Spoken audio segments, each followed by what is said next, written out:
Yeah, that's nice.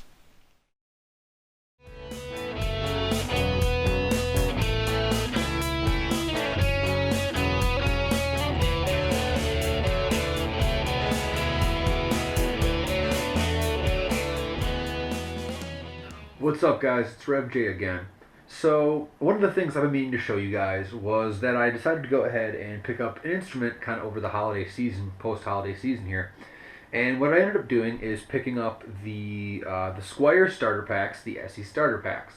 Now, I've already kind of unboxed it, but I wanted to show you guys a little bit of what comes in the box and what are you getting for the money. Now, I think these started for around $400 to $450 right when they came out.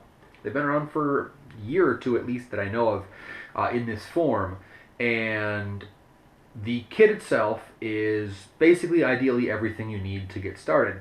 Now, I played a little bit when I was a kid, but I wasn't very good at it, gave it up pretty quickly, and now that I'm older I decided I wanted to start again, and this was a great way to do it. The most obvious thing when you pull out, the most important thing I should say, is the guitar itself. Now, the guitar itself, this here is pretty much completely stock with the exception of the stickers on the pick guard. The importance is how is this Strat SE different from other Squier Strats, not every other Strat on the planet.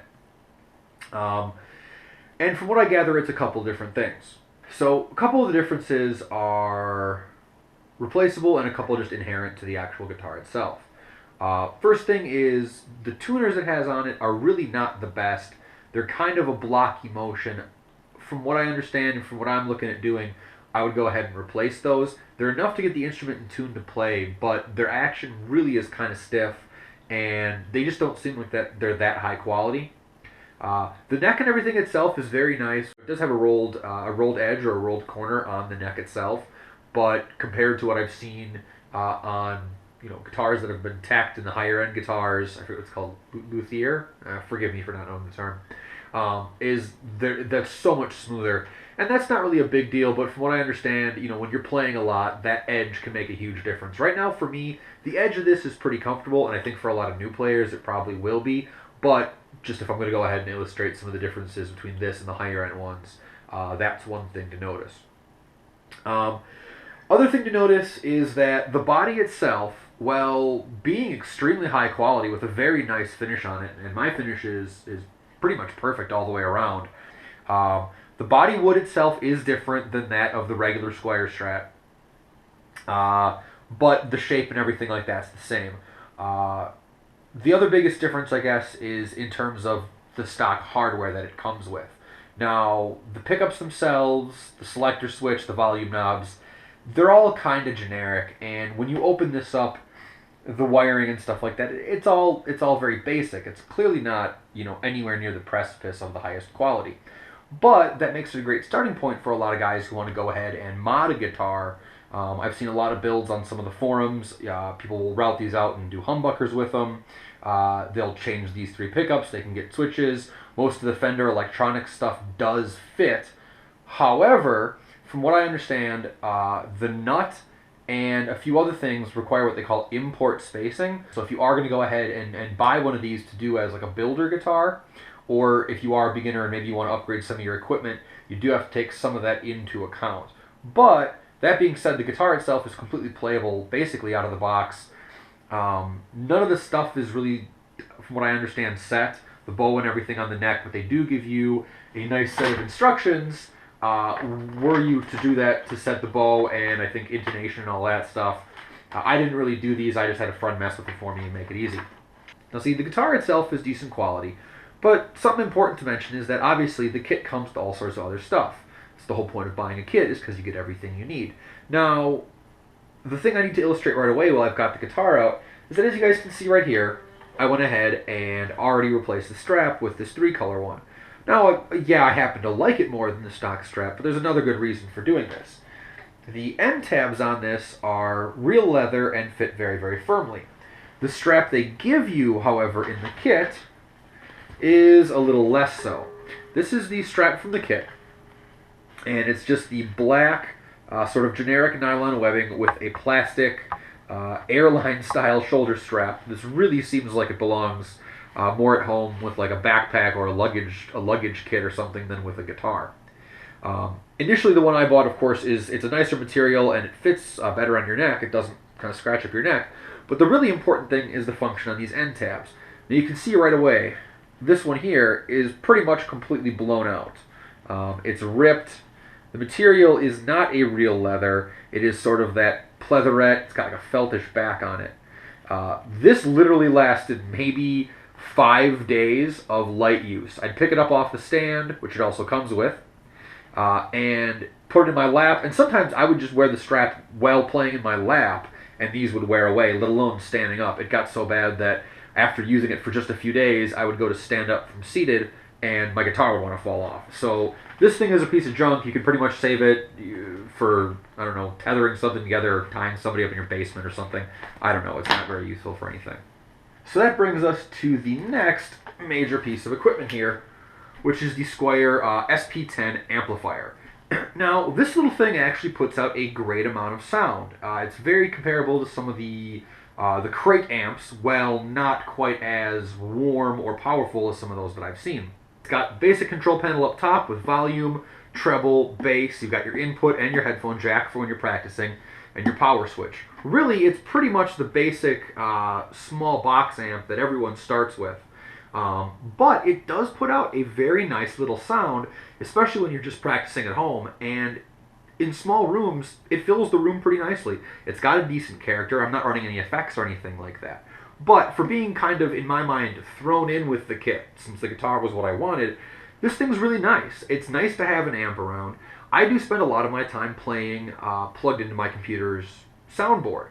Now, of course, part of the reason for this is that, yes, I do play Rocksmith, and so I spend most of my time attached to the PC. But eventually, when I'm not locked in my back room anymore, it's nice to be able to actually play out loud. And when you don't want to play in the computer, when I'm just in my bedroom or in the basement or whatever, I can plug the headphone jack into it and still get, full practice time and full use. Now, with any kit, the big components are important, but sometimes some of the value is in the small stuff.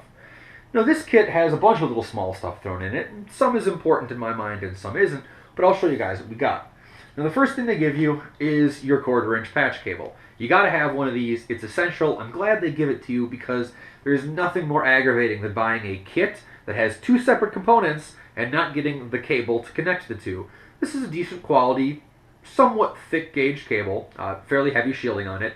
Now, it's not as nice as any of the braided fancy cable, the performance cable, or any of that kind of stuff you'll see at your guitar centers, but it does the job effectively. It's got nice ends on it, and there's nothing wrong with it. You get your Allen wrenches for adjusting everything. And you get a pack of 3 medium Fender picks. They're in kind of a fake mother-of-pearlized finish, like the pick guard would be originally. I believe I got a black, a white, and a red. They are all medium. I'm not sure if it's the same with every kit, but I know you get 3. Again, the kind of thing you don't want to have to go and buy right when you open everything out of the box. So that's kind of nice they think to include it. You get this How to Get Started on the Guitar DVD. I have not bothered putting this in yet. Unfortunately, every time I've ever worked with one of these instructional DVDs, it's just been frustrating, and I spent more time reaching down to hit the remote than I did actually playing.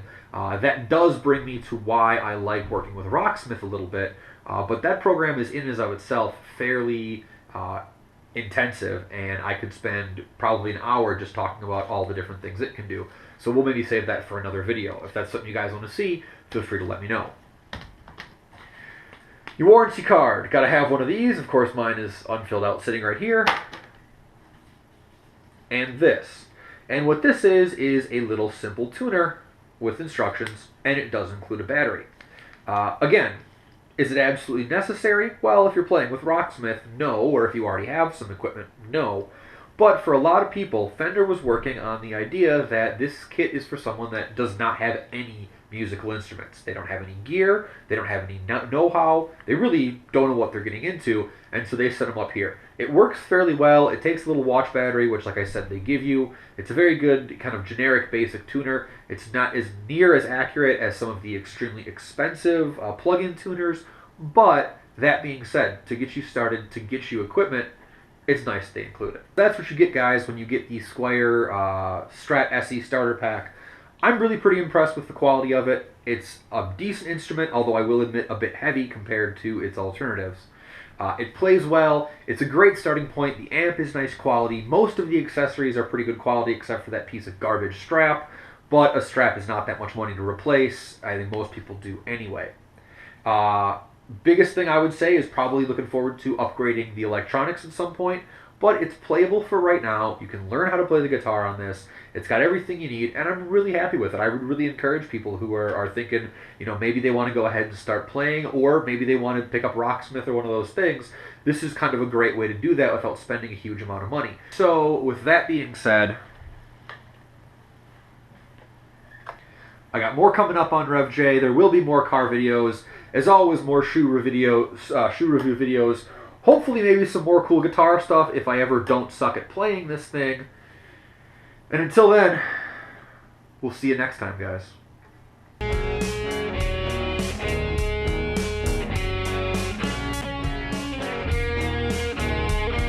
Hold on 1 second.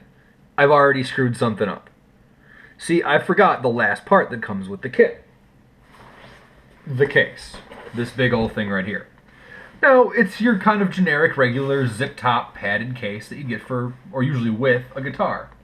Now, the reason I kind of forgot about this is because it sits in the corner behind my couch. I don't really have a use for it. I don't travel with it.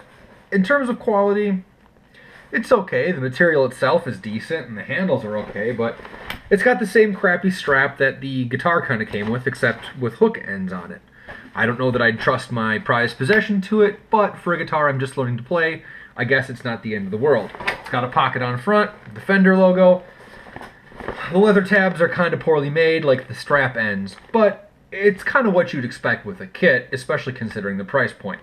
So now that I haven't forgotten anything, thank you guys for watching. We'll see you next time on Rev J.